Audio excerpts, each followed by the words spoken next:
సంఖ్యాకాండము 10వ అధ్యాయము. యెహోవా మోషేకు ఇలాగు సెలవిచ్చెను, నీవు 2 వెండి బూరలు చేయించుకునుము. నగిషీ పనిగా వాటిని చేయింపవలెను. అవి సమాజమును పిలుచుటకును సేనలను తరలించుటకును నీకుండవలెను. ఊదువారు వాటిని ఊదినప్పుడు సమాజము ప్రత్యక్షపు గుడారం యొక్క ద్వారమునెదుట నీ యొద్దకు కూడి రావలెను. వారు ఒకటే ఊదిన ఎడల ఇశ్రాయేలుల సమూహములకు ముఖ్యులైన ప్రధానులు నీ యొద్దకు కూడి రావలెను. మీరు ఆర్భాటముగా ఊదినప్పుడు తూర్పు దిక్కున దిగి ఉన్న సైన్యములు సాగవలెను. మీరు రెండవ మారు ఆర్భాటముగా ఊదినప్పుడు దక్షిణ దిక్కున దిగిన సైన్యములు సాగవలెను. వారు ప్రయాణమైపోవునప్పుడు ఆర్భాటముగా ఊదవలెను. సమాజమును కూర్చున్నప్పుడు ఊదవలెను గాని ఆర్భాటము చేయవలదు. అహరోను కుమారులైన యాజకులు ఆ బూరలు ఊదవలెను.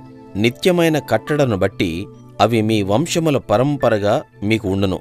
మిమ్మును బాధించు శత్రువులకు విరోధముగా మీ దేశములో యుద్ధమునకు వెళ్ళినప్పుడు ఆ బూరలు ఆర్భాటముగా ఊదవలెను. అప్పుడు మీ దేవుడైన యెహోవా సన్నిధిని మీరు జ్ఞాపకమునకు వచ్చి మీ శత్రువుల నుండి రక్షింపబడెదరు. మరియు ఉత్సవ దినమందును నియామక కాలములయందును నెలల ఆరంభములయందును మీరు దహన బలులను గాని సమాధాన బలులను గాని అర్పించినప్పుడు ఆ బూరలు ఊదవలెను. అప్పుడు అవి మీ దేవుని సన్నిధిని మీకు జ్ఞాపకార్థముగా ఉండును. మీ దేవుడైన యెహోవాను నేనే. 2వ సంవత్సరము 2వ నెల 20వ తేదీని మేఘము సాక్ష్యపు మందిరము మీద నుండి పైకెత్తబడెను. గనుక ఇశ్రాయేలీలు సీనాయి అరణ్యములో నుండి ప్రయాణములు చేయసాగిరి. తర్వాత ఆ మేఘము పారాను అరణ్యములో నిలిచెను. యెహోవా మోషే చేత పలికించిన మాటను బట్టి వారు మొదట ప్రయాణము చేసిరి. యూదీయుల పాళెపు ధ్వజము వారి సేనల చొప్పున ముందర సాగెను. అమ్మీనాదాబు కుమారుడైన నయస్సోను ఆ సైన్యమునకు అధిపతి. ఇశ్శాఖారీయుల గోత్ర సైన్యమునకు సూయారు కుమారుడైన నెతనేలు అధిపతి. జెబూలూనీయుల గోత్ర సైన్యమునకు హేలోను కుమారుడైన ఏలియాబు అధిపతి. మందిరము విప్పబడినప్పుడు గెర్షోనీయులను మెరారీయులను మందిరమును మోయిచూ సాగిరి. రూబేనీయుల పాళెము ధ్వజము వారి సేనల చొప్పున సాగెను. ఆ సైన్యమునకు షెదేయూరు కుమారుడైన ఎలీసూరు అధిపతి. షిమ్యోనీయుల గోత్ర సైన్యమునకు సూరీషదాయి కుమారుడైన షెలూమియేలు అధిపతి. గాదీయుల గోత్ర సైన్యమునకు దెయూవేలు కుమారుడైన ఎలియాసాపు అధిపతి. కహాతీయులు పరిశుద్ధమైన వాటిని మోయిచూ సాగిరి. అందరూ వచ్చులోగా వారు మందిరమును నిలువబెట్టిరి. ఎఫ్రాయిమీయుల పాళెపు ధ్వజము వారి సేనల చొప్పున సాగెను. ఆ సైన్యమునకు అమీహూదు కుమారుడైన ఎలీషామా అధిపతి. పెదాసూరు కుమారుడైన గమలియేలు మనష్షీయుల గోత్ర సైన్యమునకు అధిపతి.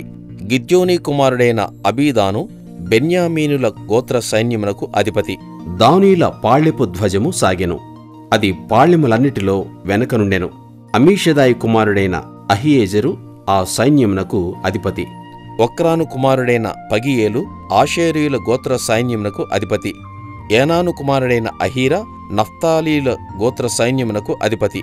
ఇశ్రాయేలీలు ప్రయాణము చేయునప్పుడు తమ తమ సైన్యముల చొప్పుననే ప్రయాణమై సాగిరి. మోషే మామయగు మిద్యానీయుడైన రెవూయేలు కుమారుడగు హోబాబుతో మోషే, యెహోవా మాకిచ్చెదనని చెప్పిన స్థలమునకు మేము ప్రయాణమైపోచున్నాము. మాతో కూడా రమ్ము, మేము మీకు మేలు చేసెదము. యెహోవా ఇశ్రాయేలులకు తాను చేయబో మేలును గూర్చి వాగ్దానం చేసెను అనగా, అందుకతడు నేను రాను, నా దేశమునకును నా వంశస్థుల ఎద్దుకును వెళ్ళుదును అనెను. అందుకు మోషే, నీవు దయచేసి మమ్మును విడువకుము. ఎట్లనగా ఈ అరణ్యమందు మేము దిగవలసిన స్థలములు నీకు తెలిసి ఉన్నవి. నీవు మాకు కన్నుల వలె ఉందువు. మరియు నీవు మాతో కూడా వచ్చిన ఎడల యెహోవా మాకు ఏ మేలు చేయునో ఆ మేలును బట్టి మేము నీకు మేలు చేయుదుము అనెను. వారు యెహోవా కొండ నుండి 3 దినముల ప్రయాణం చేసిరి. వారికి విశ్రాంతి స్థలము చూచుటకు ఆ 3 దినముల ప్రయాణములో యెహోవా నిబంధన మందసము వారికి ముందుగా సాగెను. వారు తాము దిగిన స్థలము నుండి సాగినప్పుడు యెహోవా మేఘము పగటివేళ వారి మీద ఉండెను.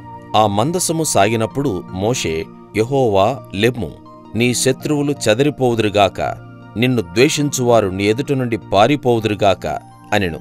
అది నిలిచినప్పుడు అతడు, యెహోవా ఇశ్రాయేలు వేవేల మధ్యకు మరలా రమ్మనెను.